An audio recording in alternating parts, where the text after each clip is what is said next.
This is Big Ideas from the ABC. Henry, how do we clinically define dementia?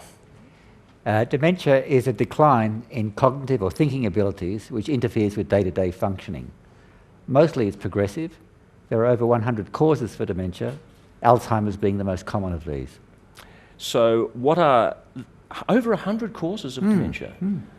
So is that 100 different types of dementia? 100 different diseases that cause degeneration of brain tissue which impairs thinking or cognitive abilities. Yeah. Zoe, what's actually happening to the brain when we get dementia? Can you give us a rough description? Yeah, so there's a few different things that we talk about. So we talk about the hallmarks being beta amyloid plaques and neurofibrillary tangles. And what we're talking about, and a simple way to explain it to people that might not have a handle on it, is if you imagine two neurons and their ability to talk to each other, there's sort of a breakdown in the ability of that to happen.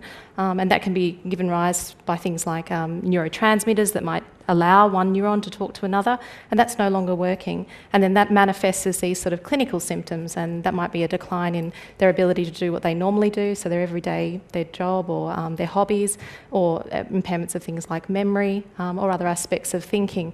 So what we see is a clinical picture of someone who can no longer do the things that they used to be able to do. When you look at a neuro image of somebody with dementia, do they all of those images look the same, or do they vary from person to person? They vary, and it can depend a lot on what Henry was saying in terms of the underlying cause of the dementia. So someone who might have, say, for instance, an Alzheimer's type dementia. So for those that aren't familiar, and it's the most common speech I give to patients, dementia is the umbrella term, and then under that we have all the different types of dementia, so Alzheimer's being the most common. And certainly in an Alzheimer's type dementia, we expect to see atrophy or shrinkage of particular areas of the brain, in particular areas such as the temporal lobe that looks after memory. Karen, obviously dementia is partly age-related, although some people, like Christine, are diagnosed younger than others. The older the population gets, then the more cases of dementia we can expect, but dementia, importantly, is not an inevitable part of getting older. So why do some of us get dementia and others not? I'm sure there is a complex answer to this question, but I'm going to have to let you give me the shorter answer. Well, impossible to answer, of course. I mean, there are genetic factors that contribute to your risk of developing dementia. They're much stronger for early onset dementia. But in late life, which is where most dementia occurs, there's a multitude of factors, and some of those are quite modifiable. So we know now that there's a strong link between some of the cardiovascular risk factors that people have and their risk of developing dementia in late life. So it's becoming more, the more we explore, the more risk factors we discover for dementia. So we're really starting to view tackling dementia in the same way that we're viewing tackling some of the other major public health crises in Australia, by dealing with the way we live our life. Yes. So I guess what the literature is now showing, and this has really come out over the last 5 to 10 years, that there's a strong link between smoking and your risk of late life dementia. Being obese in midlife, so when we talk about midlife, we're talking about age between 40 and 60, that will double your risk of late life dementia. But it seems being overweight and obese when you're older doesn't increase your risk. We know that there's other risk factors such as hypertension, and particularly in midlife, high cholesterol. So all of these things have been linked in studies where they've got a group of middle-aged adults and they've followed them for 3 or 4 decades, and then they've looked at which factors predicted who developed dementia in late life.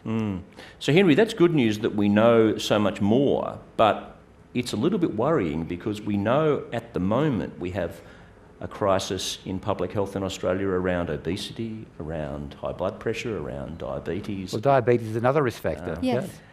So all of those things we're talking about a lot already are also impacting on our chances of getting dementia.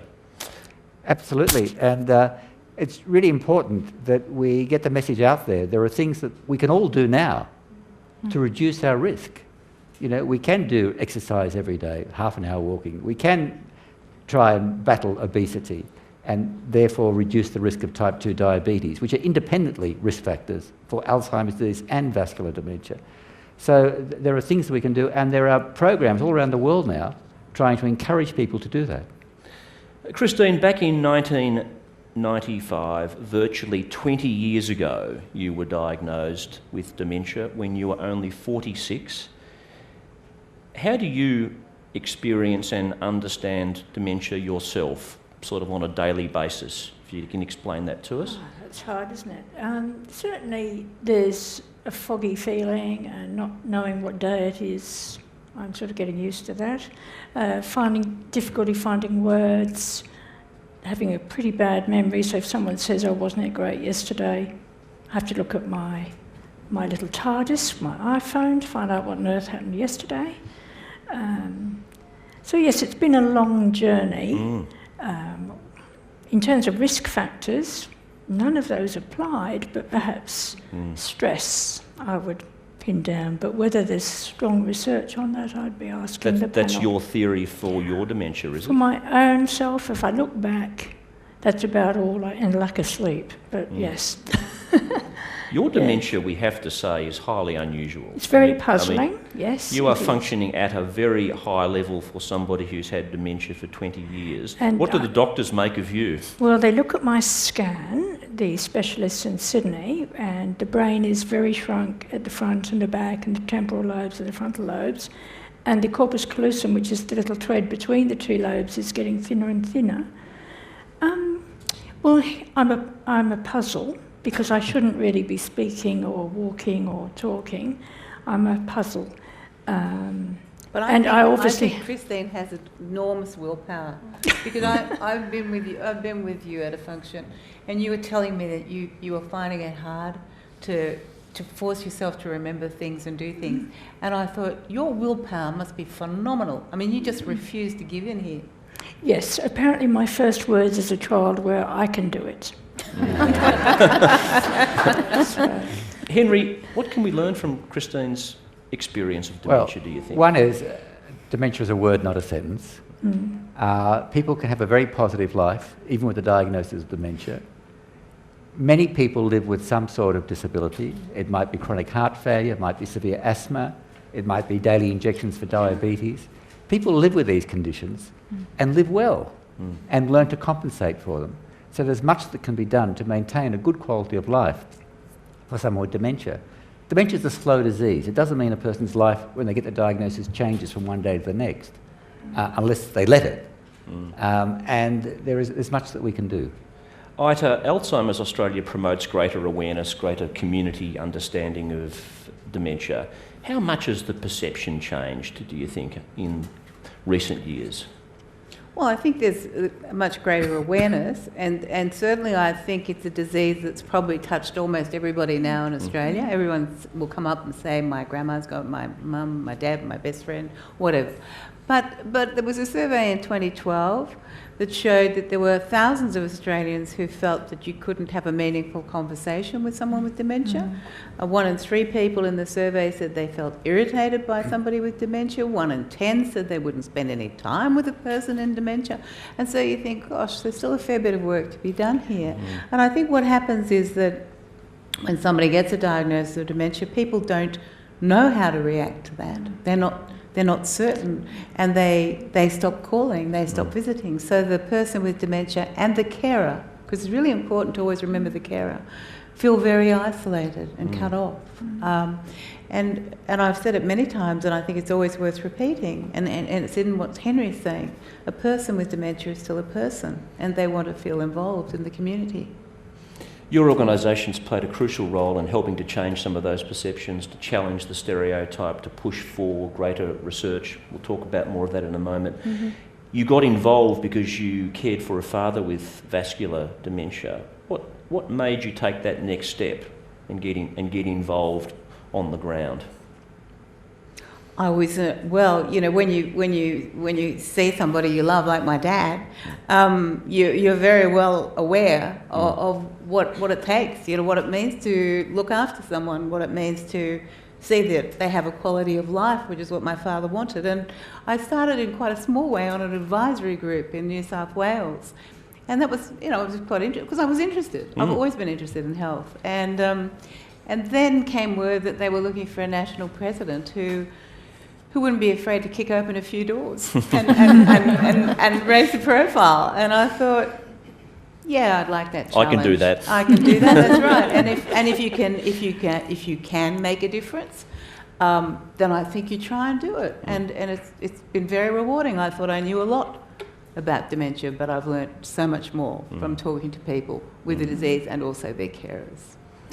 Christine, in 2003, Hazel Hawke came out with her dementia with her Alzheimer's in an effort really to challenge and reduce the stigma around what it means to be diagnosed with Alzheimer's disease. She famously referred to her diagnosis as the big A. Yeah. How important was that for helping others with dementia, do you think? Absolutely vital. I remember feeling quite lonely on my initial journey with dementia because of that isolation, that stigma, the stigma around us in society, but the stigma within of fear. You just isolate yourself as well. So once Hazel had come out and the Alzheimer's movement by then with Glenn was really beginning to include us, we had a voice. And Hazel had a voice. She gave us profile. So I think that was the real beginning, if you like, of our advocacy, both people with dementia and our supporters. Because presumably you've had personal experience with stigma, people making assumptions about you on the basis of... Jokes. If they don't know, and I'm in a normal room with normal people are making jokes and they don't know. I haven't disclosed that. It's a bit difficult now with Australian Story, but, you know, people don't, if they don't know, they start cracking jokes. Oh, gosh, I'm having another seniors moment. Oh, I've got a touch of old-timers disease. And, you know, Alzheimer's, dementia is just no joke. It's a disease. Would we make a joke about cancer? We just wouldn't. Yeah, I get quite passionate about that. I think Henry and Ita, you were both telling me when I was preparing for this,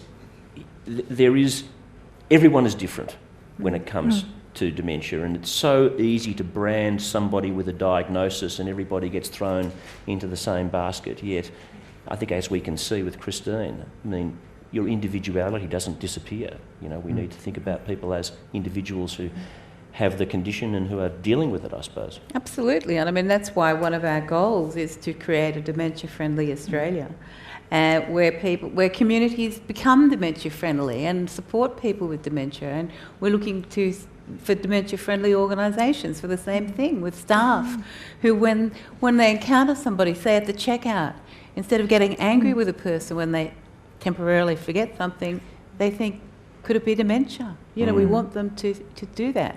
We want them to employ people with dementia. We're very proud at Alzheimer's Australia about the fact that we have recently employed a person with dementia, and you know, it's a consulting job, but we're trying to show by example that people with dementia can still make a worthwhile contribution. Well, let's move on to some of the... There is a stigma, though. I mean, we haven't had many public figures coming out in Australia. We had a Hazel, and that was an Australian Story, and I remember interviewing her. I was one part of that story. And there was Ronald Reagan in the United States. Margaret Thatcher only after she died, when they made the movies about her. But there are prominent people in Australia, I know, and some I've treated, who their families will not go anywhere near it. There is a stigma still. Yes, they don't want to admit it because they're frightened. They're fearful of how people will react to them. Yes. Is that the reason, you think? It is. People are going to treat you differently. Write you off. Write you off. Write you off. And certainly after I was diagnosed, none of my work colleagues, well, they came quickly for their references before I lost it. Do you think there's this perception that there's incorrect that it's somehow undignified, especially with these people who were once great, maybe public figures, once grand figures who all of a sudden, because of this condition, they're no longer in control, and somehow there's something undignified about it that their families don't want. Well, I guess, I don't know, what do you think, Henry? But I guess, you know, your mind is your mind, and it's the one thing that's yours, and it's a very precious possession, and when you're not in charge of it anymore, then I think, as Christine said so well, there's a fear inside of you as well, not just other people. And there's it's a period very of difficult adjustment diagnosis. too. I know that certainly when I give that diagnosis to a patient, often there's no, that couldn't be the explanation. And they'll ring me up Yeah. 12 months later and say, you were right, now what do I do? It's that period of time that they sort of get their head around what you've explained to them, and they start to appreciate the things that are changing and that this is happening, and then become very much more proactive about doing things to help themselves. It's a huge shock and a huge trauma to have a diagnosis of dementia. And I experienced that terrible time of waiting for medication to kick in, trying to overcome feelings of depression and helplessness and fear, you know.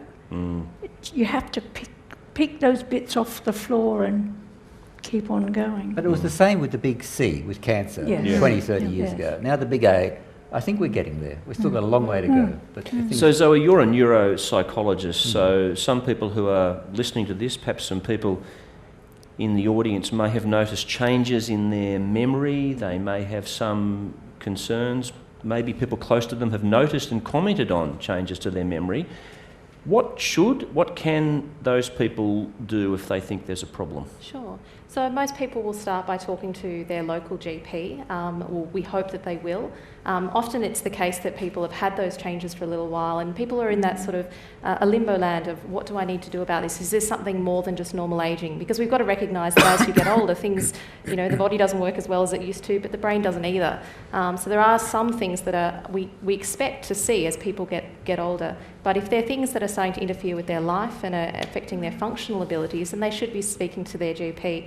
And from there, typically what would happen is that they would be seen by them, they'd have a conversation with their GP, they might order some additional investigations, they're most likely to refer them to somebody like Henry, or a neurologist or a geriatrician who'll do an assessment. And if they're really lucky, they'll end up in my room for some cognitive testing. So some more detailed sort of look at things like memory and other aspects of cognition. So really getting an objective idea of what's happening. And Henry, what are the latest diagnostic tools available to people like yourself? well, the basis for diagnosis is clinical assessment. But the explosion in research has been in new diagnostic tools, such as neuroimaging with PET scanning, which can actually image in Alzheimer's the plaques, the amyloid plaques that build up in the brain, and even now imaging that can image the tau tangles that build up in the brain. That's quite new. Analysis of the cerebrospinal fluid, when you do a lumbar puncture or spinal tap, analyse some certain proteins in the fluid, and that can give about a 90% accuracy of diagnosis in people with Alzheimer's, and maybe even people with pre-Alzheimer's. So the field is moving. The analogy is that this is an iceberg that builds up in the brain over, not literally, but builds up over 25, 30 years. And by the time the iceberg comes out of the surface, the tip is clinically diagnosed, there's a lot of pathology in the brain. The treatments, the new treatments, have all failed to now, till now, mainly because we're treating them too late. There's too much pathology in the brain. So the field is moving to even pre-clinical diagnosis, and that's quite a controversial area. Would you want to know that diagnosis? Because there's no treatment that can actually stop the Alzheimer's disease or any of the other dementias yet. It is the big question that almost everybody has a view on. Karen, if you could find out before you were symptomatic, would you want to know? You work in the field. What do you say to people who put that question to you? Well, it's actually quite complex, because there are people who die with a lot of Alzheimer's pathology in their brain who have never developed dementia. So similarly, you can have the main genetic risk factor for Alzheimer's disease and not develop it. So there isn't 100% correlation between the test and your future diagnosis. So I think, in other words, you could go to Henry. Henry could perform one of these new diagnostic tests. He could say, well, you're likely to get dementia or Alzheimer's. You have a miserable life for the next 10 or 20 years. I wouldn't do that, Paul. Yeah. I wouldn't do it. So the tests aren't that accurate. So if you have no symptoms and you find out you have risk factors or you have, brain pathology, it doesn't necessarily mean you'll develop it. It means you've got a greatly increased risk, though. It's the same controversy with prostate. People can die with their prostate pathology and never have any problems with it. And so we can overtreat as well. I'd argue for wanting to know as early as possible, because of the current anti-dementia medication, which sort of sloshes around and lets those neurons that you were talking about fire a bit better and work a bit better. I always say treatment delayed is treatment denied. I'd prefer to know have my brain sparkling a bit better. It's a bit like running upstairs on the Titanic. I know I'm sinking, but I'm going to get my feet wet But later. the evidence from clinical trials of treating people with what's called mild cognitive impairment, which is the stage before Alzheimer's disease, with the drugs that Christine's talking about, has been Doesn't negative. help. Great. Each of the drugs that has been trialled has been negative. Now, what people are now trying to do is get more accurate diagnosis, looking for the biomarkers in the spinal fluid or with this new imaging, and maybe doing that, plus some genetic testing, which has also been found there are certain genes which increase the risk. Maybe a more refined diagnosis might help. But we, clinicians, it's not licensed for this, and as a clinician, I would never prescribe one of these drugs for somebody who didn't have a clinical diagnosis of Alzheimer's. I suppose I was talking about the clinical diagnosis, because sometimes that gets delayed. Yeah. So most people, I imagine, are utterly fearful about the prospect of a dementia diagnosis. How do you encourage them to get one when the disease is incurable? I don't encourage them to get You one don't? when the disease is incurable. No, I think it's something that the individual has to make for themselves. I don't think you can have a hard and fast rule about this. It's up to people to decide for themselves. Do you think we are heading down that track, though, that technology enables us to find out this information? And from what you were saying, Henry, diagnostic tools and methods are getting more sophisticated. So, But not 100%. Karen's absolutely right. okay. And really have that caveat. Yeah. I would encourage people to follow our Your Brain Matters program. That's what I would do, because while it can't prevent dementia, it can certainly reduce your risk, and it can slow it down if you've got a diagnosis. Tell us a bit about what that program involves. Well, it's the world's first publicly funded program. It's funded by the Commonwealth Government, and it shows you the steps you can take. You've got to look after your heart, you've got to do some physical activity, you've got to mentally challenge your brain, you've got to look after your health, and you've got to enjoy social activity. You know, human beings are meant to interact with one another, and it's very important that you have that kind of interaction. And if you live alone, like so many older people do, you've got to go and seek it out. I always say head for a library. There's lots of things to do in libraries.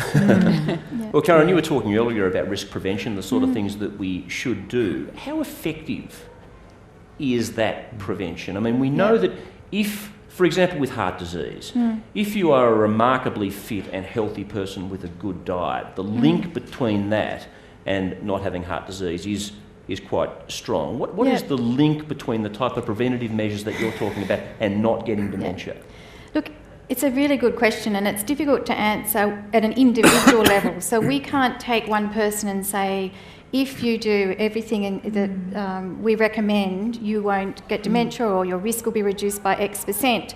All we can do is look at population level statistics, which I know is a sort of answer that sounds very vague, but it looks like we can reduce overall population prevalence by as much as 25-30% by risk reduction at the population level, if we could get everybody to do everything that we think is good for brain health.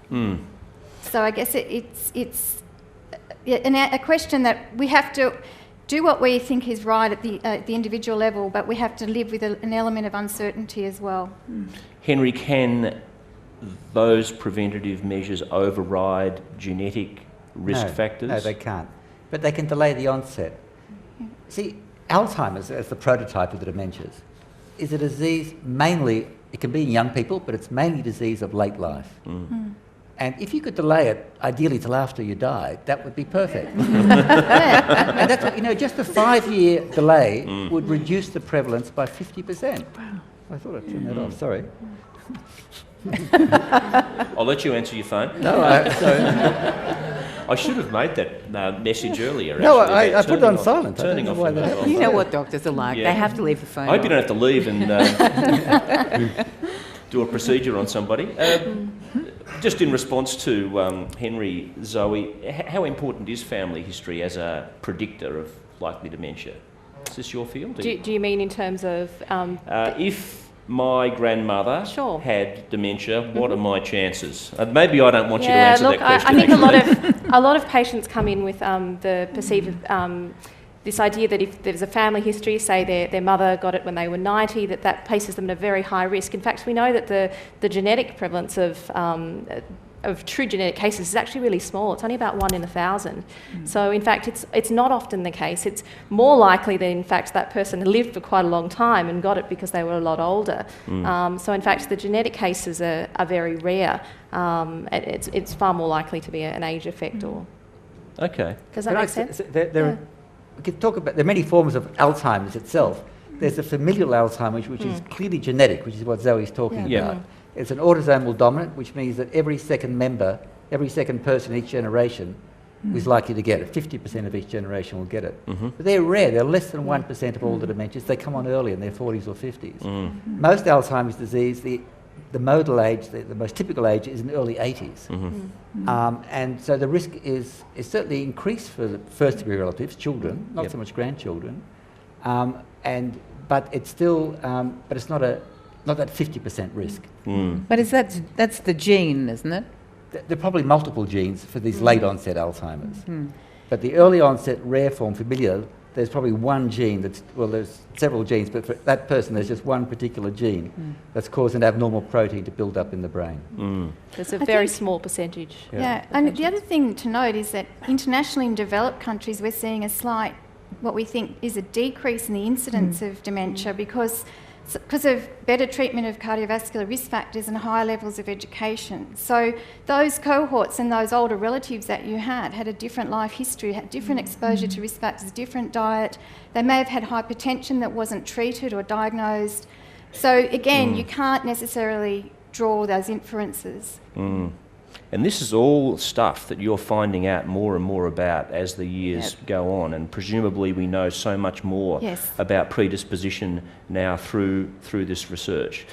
It still hasn't cut through to the extent that it has with cardiovascular relationships to heart disease and so forth, though, has it?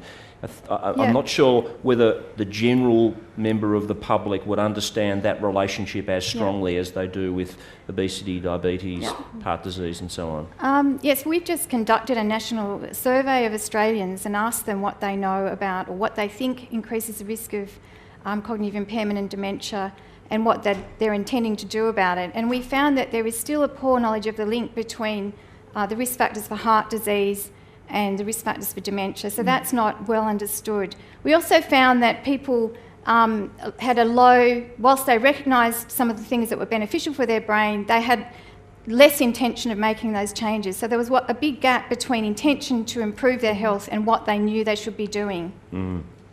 Christine, I'm interested, you worked in science, firstly in the pharmaceutical industry in the UK, then you eventually became a senior executive in the Australian Public Service, providing advice to the Prime Minister on science and technology.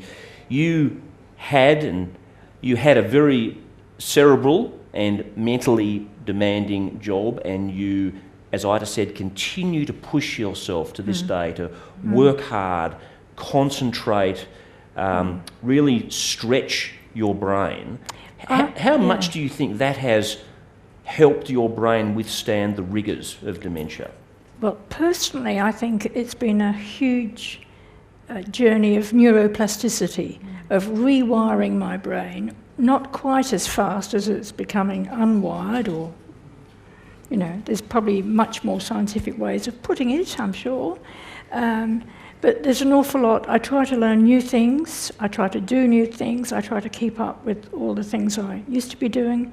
I try to remain socially active, physically active, eat well, healthily, and most importantly, cognitively pressed, if you like, stretched. Always. Always volunteering for yet another. So is it exhausting for you? Totally, I suppose. Yes, because even an ordinary daily life is tiring. So, between 10 and 3 are my best times, and I put a lot of effort into those. And, if I'm going to have to do something outside of those hours, I rest in those hours so that I can keep my brain firing. But there is a very clear sense that there's a payoff in terms limited energy budget, limited brain energy budget. So, would you remember this conversation tomorrow? It's possible I won't, and that's what's so ridiculous, I find. I find it ridiculous. It's a very peculiar thing, this dementia thing. you know, my husband might say, oh, just won't give me clues, and he'll say, oh, wasn't it great last night? And I'll be, you know, having lunch somewhere totally different, and probably in Brisbane or somewhere, and I'll just look blank. And I just find that very peculiar. It's just very odd. So without the calendar, I mean, people can ask me, oh, you know, how did it go yesterday? I think, oh, here we go again.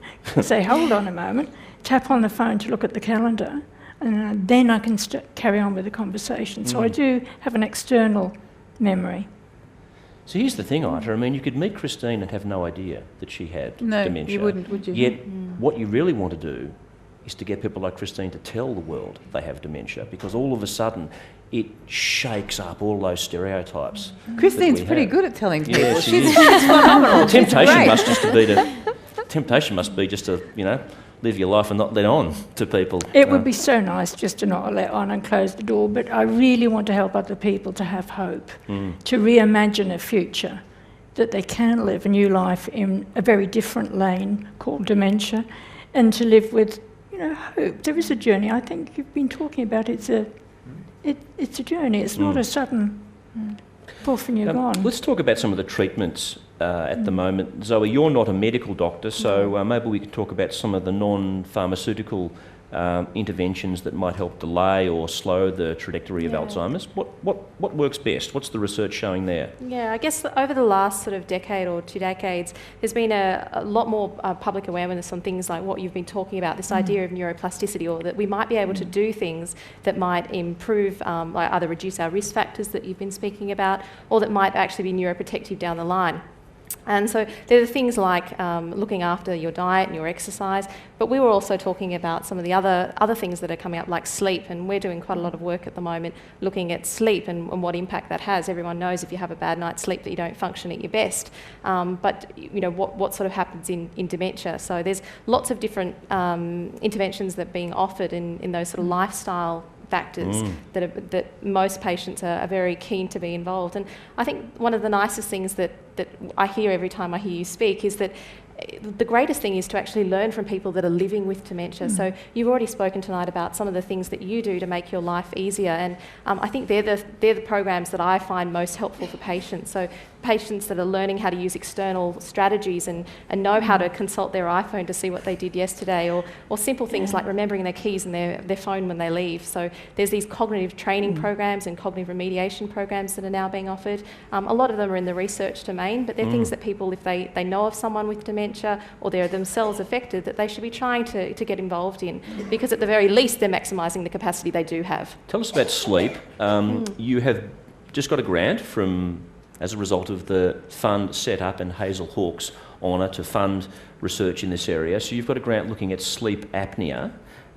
So we think that there may possibly be some relation. Well, explain to us the possible relationship between sleep apnea and dementia and what you're looking at. The research came about, we've had a very large-scale trial where we've been following about 500 people that are in either the early stages of a dementia or at risk because of some level of cognitive impairment or some other aspect about their medical health.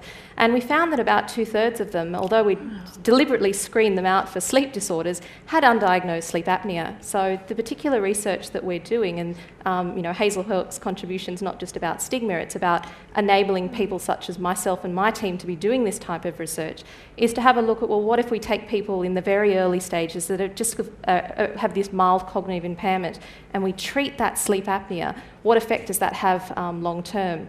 So sleep apnea deprives your brain of oxygen during the night.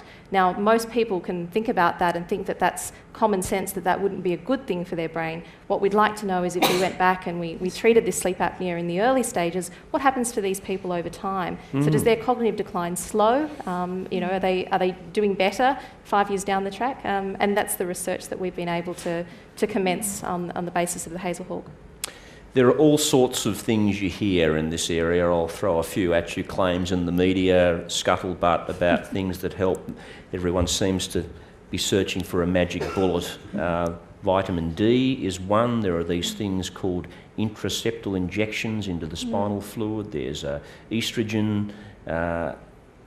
Are any of these things of Yeah, any look, use? vitamin D's had a real run in the last couple of weeks. Most people would have heard a lot about it. I think the thing to keep in mind from our perspective is if you look at the design of some of these studies, a lot of them are having a look at people who they've followed, say, a cohort of people for a long period of time, and then they get dementia later in life, and they look back and they say, well, at the beginning, their vitamin D levels were low. So that might be the finding. What we don't know is, did those low vitamin D levels really cause the dementia, or is there something else that's mediating that relationship? And it's the same, the thing that you refer to in Terrecept is, people might have seen it on TV, this idea that you can inject something into the back, so into the cerebral spinal fluid of a patient, and they can have a very miraculous recovery. There's a lot of things that are being tried like that. That particular one is on a patent at the moment, and there are no randomised controlled trials. So we actually don't have any evidence that if we inject someone with something that's not that product, that there really is going to be a difference between that particular product and, say, a placebo.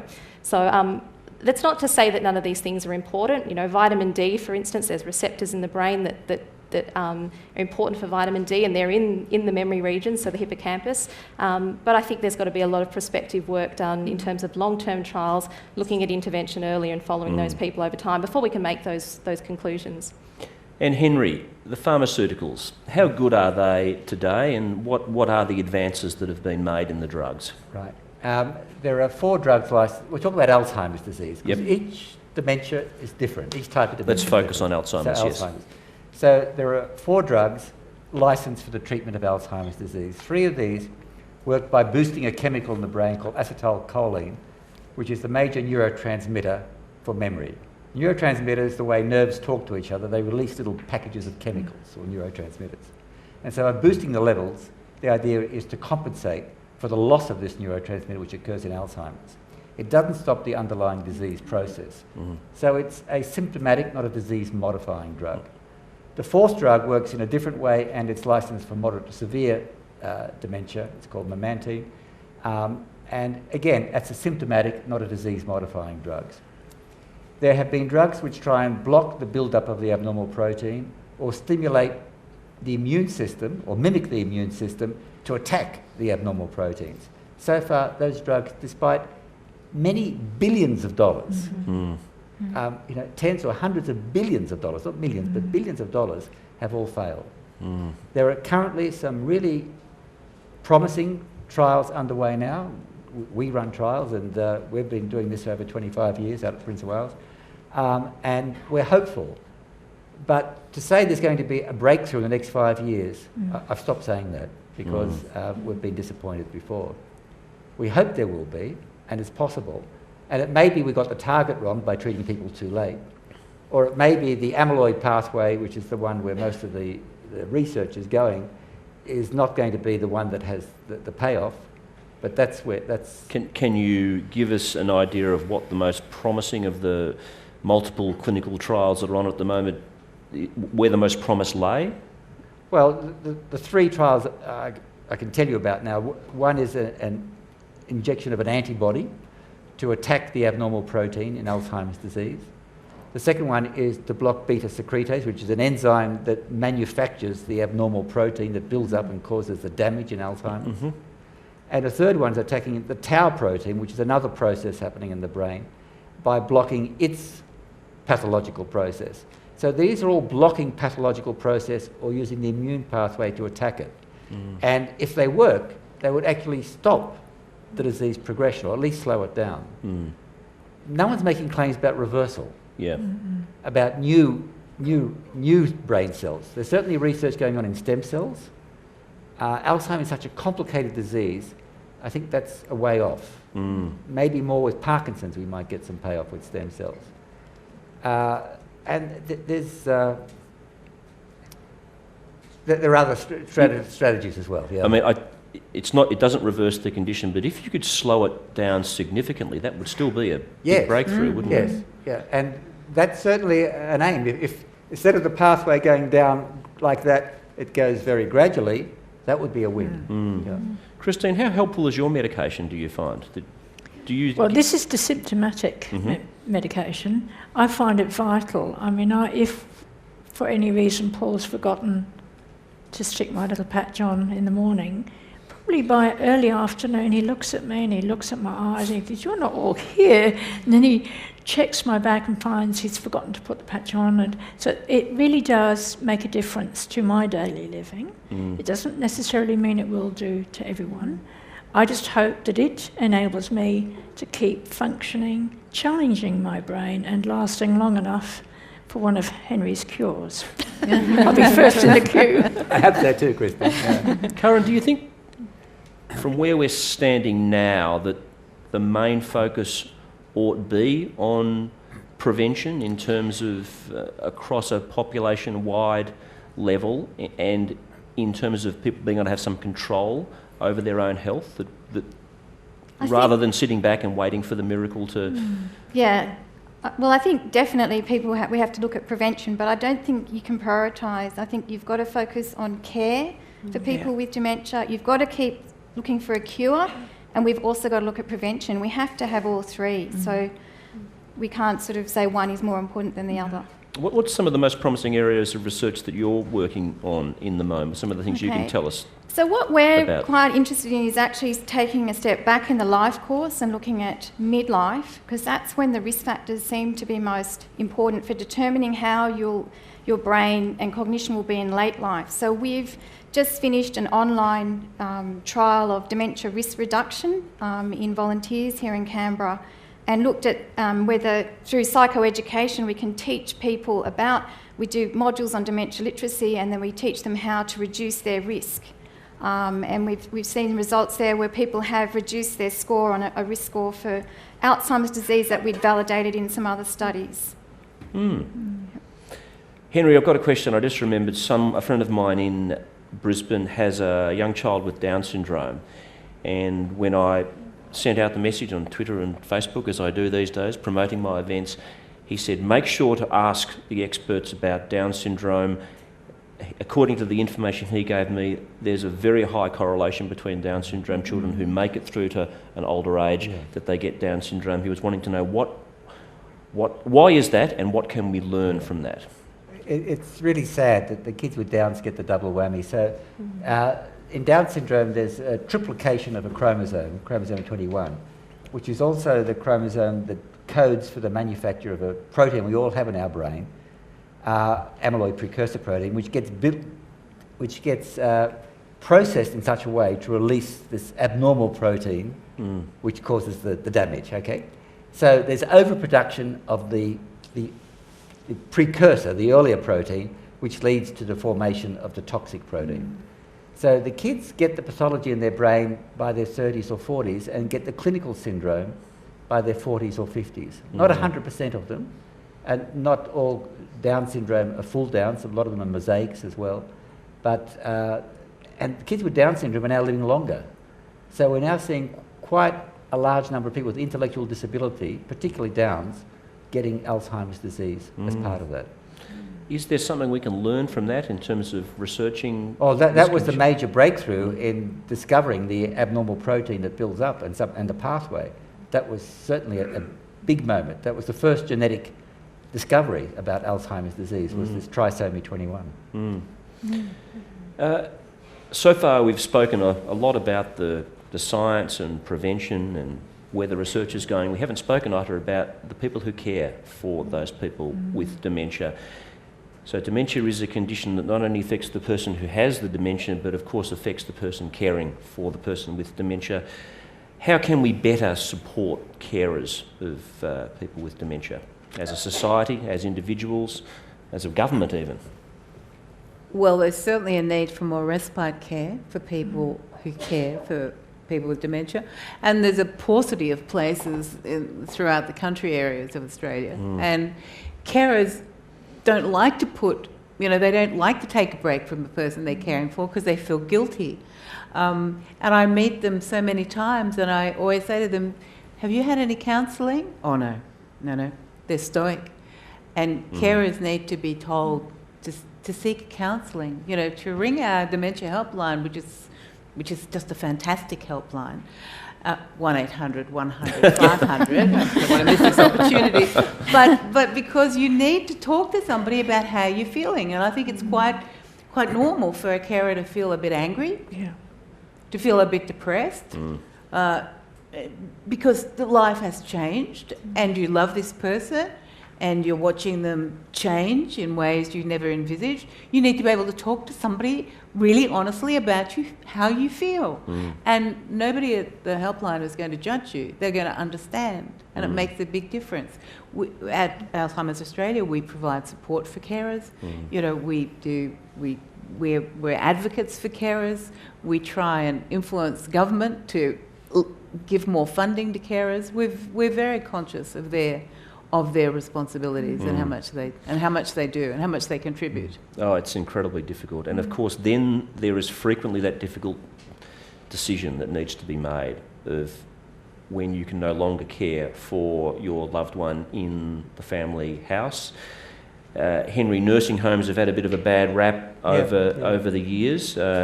Seems like a month or two doesn't go by without some tabloid current affairs program doing an investigation on a bad nursing home.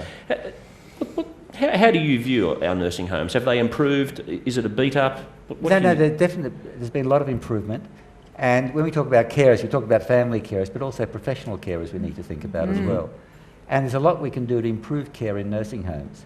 The mantra now is person-centred care, so actually matching the care to the person's needs, not matching the person to the usual routine of showering at 6 a.m, breakfast at 6:30 a.m, dinner at 5 p.m. and so forth, but matching to the needs.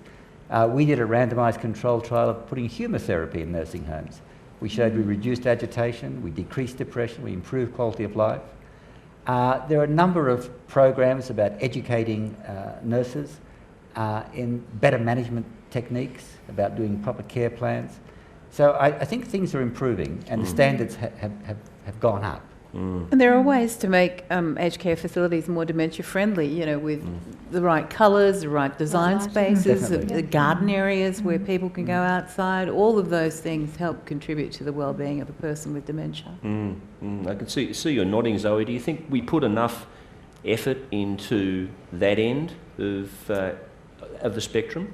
Well, I certainly think it's changed. I certainly see a lot more grant proposals coming in about modifications to environment, and I was thinking as Ida was speaking, you know, it's that synergy between what we do as researchers and that end delivery of service. You know, things like lighting make such a huge difference to a patient with dementia, and it's not just the aesthetics of what the room looks like. That lighting affects their melatonin, which affects their sleep, which affects how they function in the day, and the science behind all of that's mind-boggling.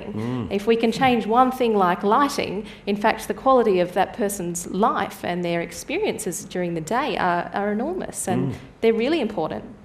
Okay, everyone wants to talk about a cure, Henry, and when we're going to get one. How far off are we from getting a cure?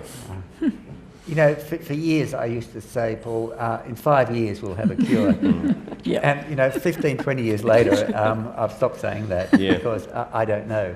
So David Cameron in the United Kingdom made, when he was president for the EU, the second half of last year, made dementia his priority and set up the World Dementia Council.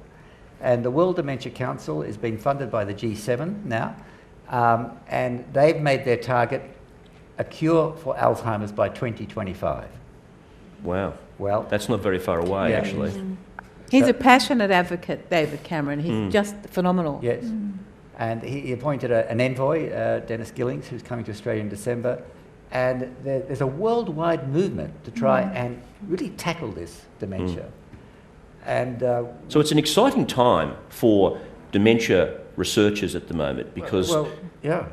We heard from, our government has promised, with Alzheimer's Australia's very strong advocacy behind it, $200 million for dementia research over the next 5 years. Yeah. And they're going to deliver. It's a locked-in promise. It's locked in concrete. I've been to see the minister. So it's $40 million a year, starting this financial year, and they have to spend it and do that. But what we're particularly keen is that we don't just have a research bubble, but we have a legacy that will advance research, advance cause, cure, and care. Those three things, and look at how we can prevent dementia, how we can help people get a better diagnosis, how we can even get them cured, hopefully. And if we can't, because Alzheimer's is just one dementia, even if we could cure that, we're not going to cure all the dementias. how can we care for people better and have positive quality of life. And I think, you know, we're working with the National Health and Medical Research Council to make sure that the research projects reflect the concerns of people with dementia. Yet the problem is that this is not, Karen, Zoe, Christine, you'll know, this is not the sexiest end of medical research, is it? It's not the area that gets the big dollars, and it's not the area that gets as many of the medical researchers gravitating toward it. I wonder whether you've got any thoughts about whether that's changing and how you change, how you get the very best of our young researchers into this field. Because that's what it's going to take if we are to get this cure by 2025, so. Well, I think this injection of $200 million is the way to do that, and it is becoming an incredibly exciting area in which to work. We've got a group of really talented and exciting early career researchers coming through, many who started their careers funded by the Alzheimer's Australia Research Foundation with grants and fellowships, and Zoe's an example of that. And now with the promise of new fellowships for early career researchers from this new money and bigger program grants to fund programs of research, linking in with that international initiative in the EU, many of us are linked in with other studies in other countries. I think this is an area where momentum has really built, and it's an incredibly exciting area in which to work, and I think that energy is going to attract the top minds. I think everybody is aware in the Alzheimer's research field of the need to build capacity. Yep. Yeah. And, you know, we're not the only, it's not only Alzheimer's Australia, there are other organisations throughout Australia. I'm thinking of the Baillieu-Meyer new foundation, the Baillieu-Meyer set up, which is specifically to encourage younger researchers to come into the field. So I think we're all conscious of that, and that's why the funding by the government is so exciting, because it gives us a chance to increase capacity. Have they allocated any of that funding, by the way, to projects They at the announced moment? grants 2 weeks ago. Okay. And So in other words, they have put their money so where their mouth people is. like Karen and Zoe and me are busy. We're busy. writing Okay, right. Writing them. Because it's a big deal for researchers like yourself. This is a large, substantial addition to funding. Yeah. But remember, Karen did the analysis of NHMRC funding. If we use the denominator of disease burden, number of people affected, dementia research is getting about 1/10 of what it should get compared to, say, heart disease, cancer, diabetes. This is something that I know you're passionate about too, Christine. It is. It's just that dementia had a gap. There was just a gap because of because of investigator-driven research.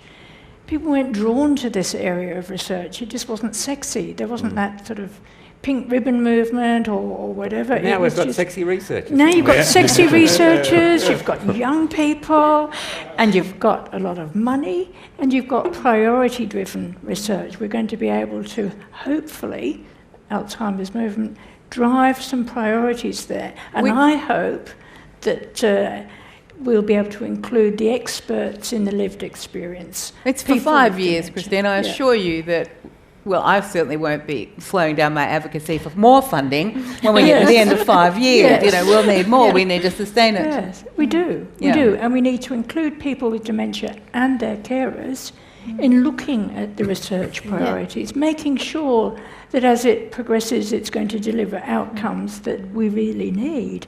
We need that knowledge translation as well as advances in research knowledge. Henry, I think you and Karen have just returned relatively recently from a big international conference. How does the Australian research effort compare with what's happening internationally? And perhaps if anything came to you in that conference, anything interesting that you'd like to let us know about that gives you some hope for the future? Well, this is the Alzheimer's Association International Conference. That's the US Alzheimer's Association. About 5,000 people come to this each year. And there's at least 2,000 or 3,000 pieces of new research presented, either in posters or in oral presentations. So the amount of work that's going on around the world is huge. The disappointing part was other drug trials which had failed. So that was disappointing. I think the most exciting one was the prevention trial run from Finland, which showed benefits over, well, Karen, do you remember how many years it was? And the work that Karen, she presented hers as well, the Canberra study. I think it was after 5 years. 5 years, yes. Well, the study in Finland, we're looking at multi-domain risk reduction in people at risk of dementia. And what did that prevention process involve? In that study, it's a fairly intensive intervention in older adults, so aged over 70, where they are brought into the clinic and they have all their cardiovascular risk factors assessed, and then there's an element of social engagement. So it's looking at cognitive engagement, all of the things that we know protect brain health are addressed in a quite an intensive intervention. It's quite expensive to deliver, and it needs a very long follow-up in order to show a benefit. But these are the first early results from that trial, and they're looking very promising. So it's a proof of concept. Yeah. The next thing is to scale it up. I mean, what we'd like to do is an internet-based therapy, intervention for the whole of Australia. You know, everyone over, say, 50 or 60 in Australia, sign up, do the things that you want to do. This is how you can monitor yourself. And a lot of things can be monitored now with iPhones. You know, the number of people you contact, the number of steps you take. There are all sorts of apps now that you can use. So it's become a new world now where it's possible to do these.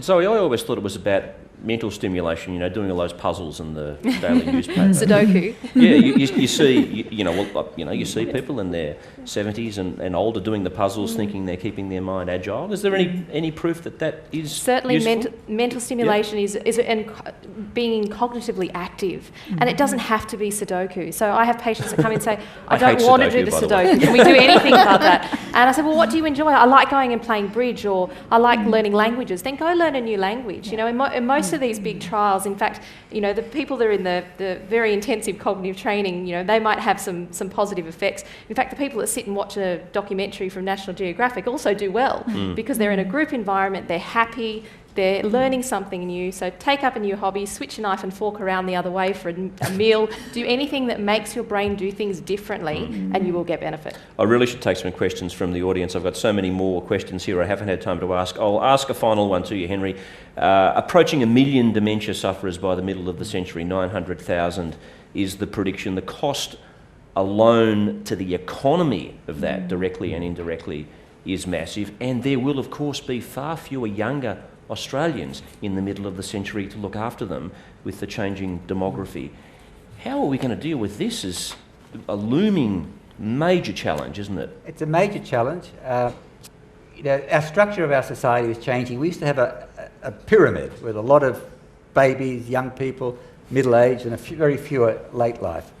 Nowadays we've got, 6,000 centenarians in Australia, and that's going to triple to 18,000 by 2050. We're going to go 75 plus, I think, is going up to about 4 million people by 2050. So there is going to be a much older population, and there are fewer children to support them. And we're going to have problems with workforce. There's an ageing workforce as well. Who's going to look after people in nursing homes, in community care? So we need to find better ways to empower carers, to support them better, because they're the invisible army that's really holding us all together. Christine, was there anything you wanted to add? I just wanted to mention in-home care, because we talked about residential care, but we didn't talk about what's really important to people with dementia and their carers, which is, you talked about respite care, but in-home care, most of us want to stay home. So you can get in-home care, and I think that's something we should be fighting for. And more Alzheimer's of. Australia did get funding from the previous government, the Labor government, to improve home care packages. Okay, look, we really should take some questions from the audience. This is the time of the night when you get to ask all of the questions that I've failed to ask. Do we have some roving mics? I think we do. There's a woman in the middle there with a blue jacket who had her hand up even before I think I actually said it was question time. So we must get a microphone to her. My name's Sonia Demetza. I'm an advocate for older people. My question is for Ita. We've talked a lot about improvements and advances in medical research. Are you witnessing, as years go by in your role as ambassador, that we are seeing more of a respect of the rights of older people? When I talk about the rights, I'm talking about people with dementia being able to make decisions in relation to where they want to live, about having relationships with other people, about what food they eat, what they want to do, activities, how they use their assets. Do you think this is getting better, or do you think we have a long way to go? I think there's a tendency in the community for people to assume that they should be the voice of the person with dementia. And of course that's not true. You know, you should let people make their own minds up about what they want to do. But we do say to people, you know, you should, when you do get a diagnosis, it's important to tell people what you want. It's important to make a will. It's important to stipulate what sort of care you want. Make your views known. And then say, you know, I want to lead my life. It's a difficult path to cross, because I think people want to protect the person with dementia and they think they're doing the right thing by them, but it's not what we suggest. So that's why we do advocate, you know, get your affairs in order, tell people what you want, make sure your voice is heard. Thank you. There's one in the front, but there's another one that you saw first. The lady up there first. Yeah. While we're doing that, I'll just mention the Start to Talk website, which was funded by the Alzheimer's Association. Excellent website to go to start those types of conversations about planning for the future. And mention also enduring power of attorney, enduring guardianship, advanced care directives. Everyone here should have done that. Yeah. I mean, I've done it. It's something you really Even should my do. age, we should have our affairs in order. Make your wishes known. Because if you don't make the decision, someone else will make it for you. Well, even if you don't have dementia, you often don't discuss what you want when you're unwell and when you're near end of life. We don't like to talk about it with people. It's an issue that has to be talked about, with or without dementia. My name is Adele, and I have a family history, so I'm interested in this, in that my father and my grandmother both had late onset, late 70s, 80s dementia. And I have been to a few, so I keep an eye on what's happening, so I know about Your Brain Matters? Yes, Your Brain Matters, and I have been doing some of that. But I'm interested in, went to a research conference about 2 years ago, and anaesthesiologist, spoke about that. And I'm involved as a consumer in healthcare, and I really feel that we should be warned about. I find that sometimes you get offered surgery very lightly. I have a friend who was concerned about this and who had a bowel test, and she ended up having surgery, and it did tip her memory over into now she has dementia that she's struggling with. And so I guess I'm asking is, have we got a way of warning us older people, and maybe should it be on informed consent? I don't know. I think there's a good point there about the point you just made earlier about the relationship between anaesthetic and memory. Perhaps you could address that too, Henry. Yeah, there's increasing evidence about the negative effects of anaesthetics on cognition. And for years, I mean, my patients would tell me, or their families would tell me, ever since he or she had that anaesthetic, and I said, look, if they've been properly oxygenated during the anaesthetic, if there've been no complications, it shouldn't affect their memory. But in fact, recent research, mainly coming out of Melbourne, has found the link, and overseas as well, have found a link between the number of anaesthetics and also the duration of them and cognition. What the mechanism of, there are several theories put forward, but I'm not sure which one is going to hold. And I know there's certainly some hospitals in Sydney. That's again a very frequent complaint. Often it's the case though that I see that patients have come to me and it's been the early stages of their disease, and so it's the thing that tips them over and prompts them to come for assessment. But interestingly, in some of the hospitals that I'm working in Sydney, they're now doing precognitive testing just prior to surgery, and they're starting to have a look at those relationships. So I think the research is just starting there.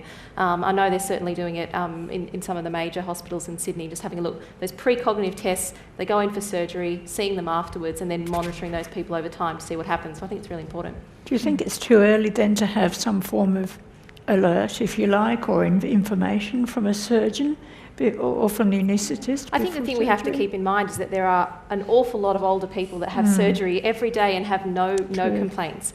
And then it becomes an important... We need to work out why is it that some people do have a bad reaction, and what is it about those people? Are they people that were going to develop dementia later on anyway, or are they people that have been tipped over by an anaesthetic? And I don't think we know the answer to that yet, and that's what the research is taking a look at. But great question. Okay. Oh, hello. A question for Professor Henry. I was told about 3 years ago that the amygdaloid plaques, it was not much use going for the test for staining to see if you had amygdaloid plaques, because what they were finding at Melbourne and Perth was that people were coming along to them, showing up plaques, but never getting Alzheimer's. Is this still the case, or as new research showed that was not right? So there's a measure they can do of the amount of amyloid a person has in the brain. And if a person has over a certain threshold, then there's a higher likelihood that they will decline over time. If they also have a gene that's called apolipoprotein E, the E4 variety, then there's even a higher risk. And now, in fact, just in the last few months, there's another chemical that we all have called brain-derived neurotrophic factor, or BDNF. And there are two varieties. And if you have the wrong variety and the wrong variety of ApoE gene, plus the plaques in your brain, that within about 18 months, or certainly within 3 years, it's likely the person will progress to having clinical Alzheimer's disease. But you're quite right. You can have the plaques in your brain and not progress. And in a trial that was presented at this Copenhagen conference of a drug that's been developed in Melbourne called PBT2, it didn't show any benefit on people, but there was a slight reduction in the amount of plaque in the brain. But the people on the placebo also got a slight reduction in their plaque. And I asked Colin Masters, who's one of the driving forces, about that. He said, we can't explain that yet. So I think we still have to keep an open mind, no pun intended, on the plaque situation. And it's not a definite diagnosis. We don't have a 100% diagnostic test yet. So what is I'm still struggling to get an answer to this question. Should we or should we not do the early screening tests? What would be your clinical view, Henry? I think if people are at high risk, then, and that could be age, family history, or if they have symptoms, certainly if they have symptoms. Symptoms, yes. Then that's no longer screening, Yep. that's case detection. Yep. So if somebody's worried, then you should have a workup. Yep.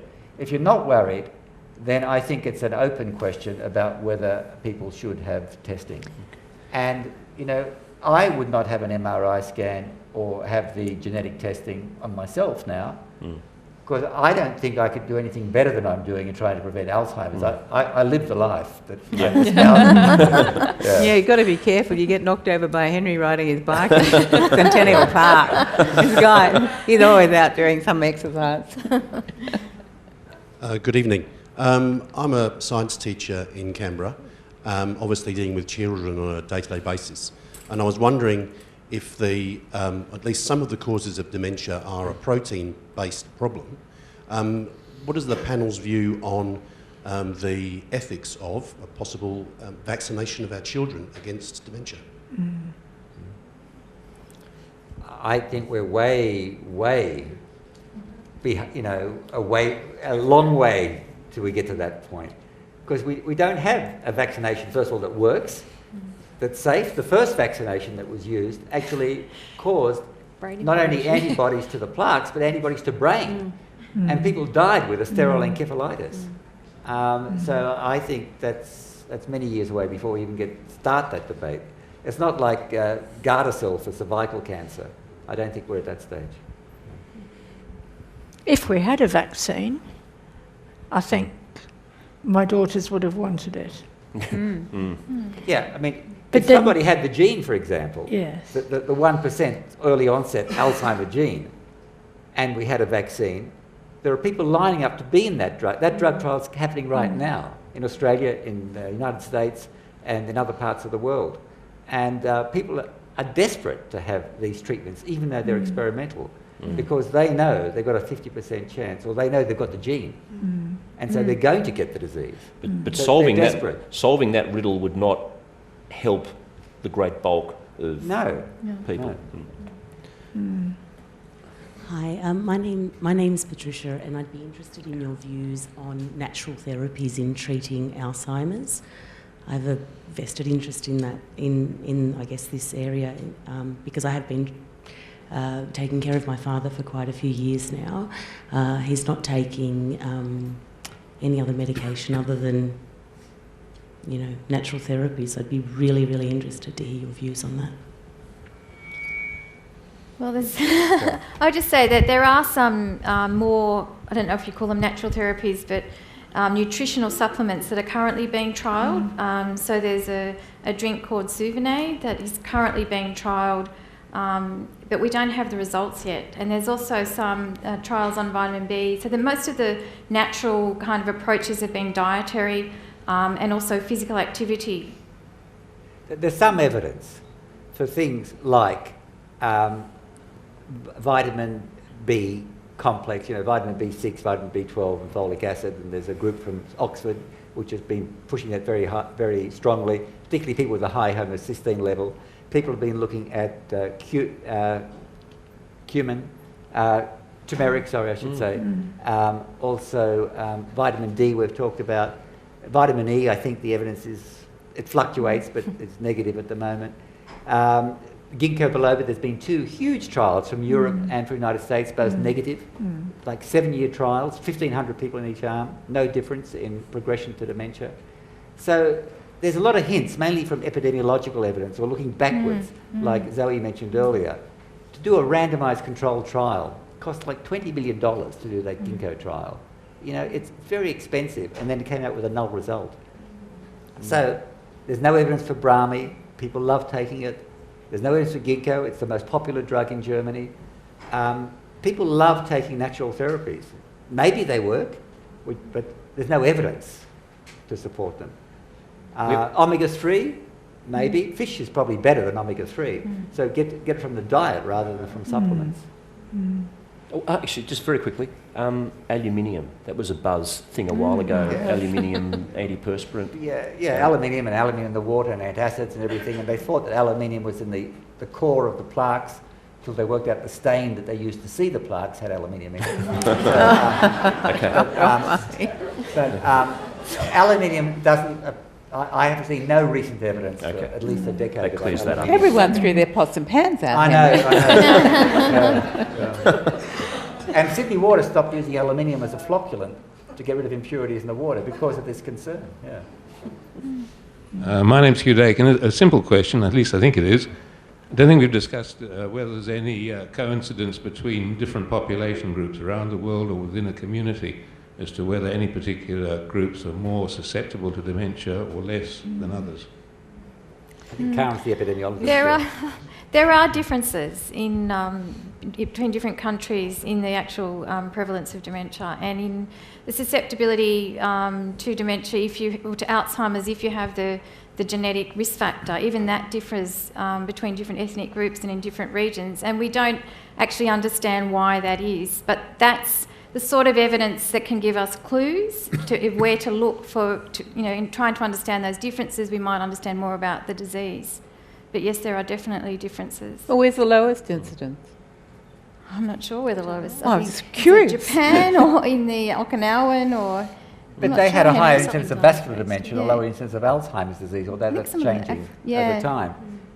There's a group that looked at people from Nigeria living in Indianapolis and people living in Ibadan in Nigeria, and found that there were differences in the rates between the two. Whether it's because there's a different genetic group that migrated, or with difference in lifestyle and diet. And different levels of detection too. You have to keep in mind when you start comparing different countries that the number of people that are seeking assessment or the number of people that have availability of health services to have that diagnosis differ. So you can't just compare, say, the US to an African country. That trial that study I mentioned, it was the same study group that went to both countries. Yeah, no, I'm just pointing out as another. But there's another confounding variable in that. Okay, there's another question. Yeah, hi. Look, my name's Anne and I'm a psychologist here in Canberra. And one of the things I feel is a problem with concept here of dementia is the word dementia, because dementia seems to be a single word that for lots of people means the same thing. You know, you have this terrible diagnosis, you're going to end up, you know, with a terrible condition that is dreadful. And yet, what you've all said tonight, and what I think any of us in the field know, is that dementia can mean 100 different causes and thousands and thousands of different outcomes. It isn't a single thing. It never is for anyone. I mean, my mother died last year, was never diagnosed with dementia, but definitely would have had it. But what was the point in diagnosing it? We never went there. Mum explained that she was simply slower and her mobility, she said, as my mobility has slowed down, my mental function has slowed to exactly the same level. So in conversation, Mum couldn't participate because we all yabbered away so fast. And she said, I'm only catching up to what you said at the beginning of the conversation. So we just learnt in the last 6 months or so of Mum's life to talk really slow and just to give Mum long breaks so that she could participate in the conversation. And guess what we discovered? Mum wasn't dementing at all. She knew what she was doing and she understood everything. She just found it incredibly difficult to keep up with the pace.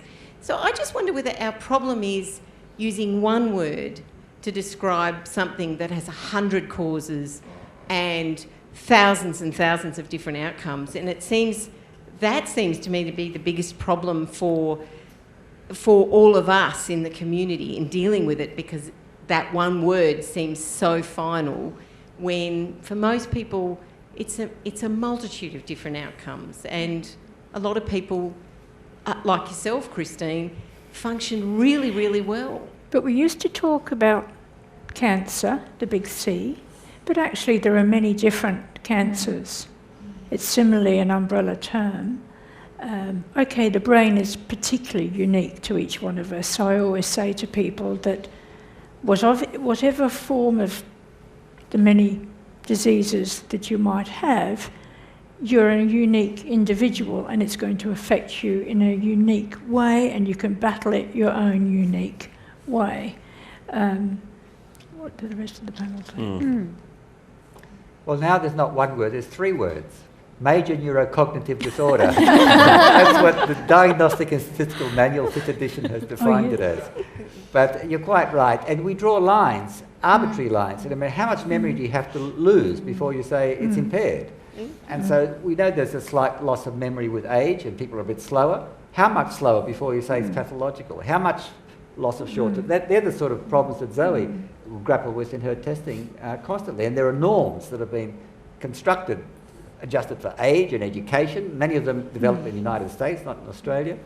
And you know, how to judge a person who's had little education or has had a lot of education, which can bias you either way. So it is, you're absolutely right, it's a very complicated process. When somebody's got severe dementia, any of us can diagnose it. You know, you don't have to be a clinician to do that. But when it's mild, it can be a very difficult point to say, yes, you cross that line. I think we have time for one more question. This is a very pragmatic focus, but some of the panel mentioned optimal lighting and colours, and can you just give us some hints about creating the most supportive environment in which to live out our much cherished older age? There's a great website, Alzheimer's Australia again, the www.enablingenvironments.org.au, I think.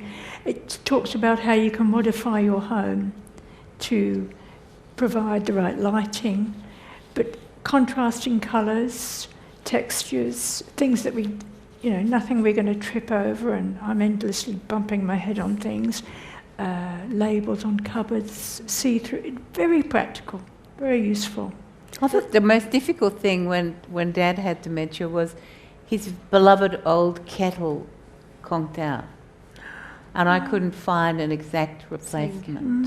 And I had to get a slightly different model. And this was very difficult for Dad to come to grips with because he was used to the other one. Yeah. You know, it's those sort of, you don't even think that that's going to be a problem, but it can be. We are going to have to wrap the conversation there. Will you please thank our fantastic panel today, Ita, Henry, Christine, Zoe and Karen.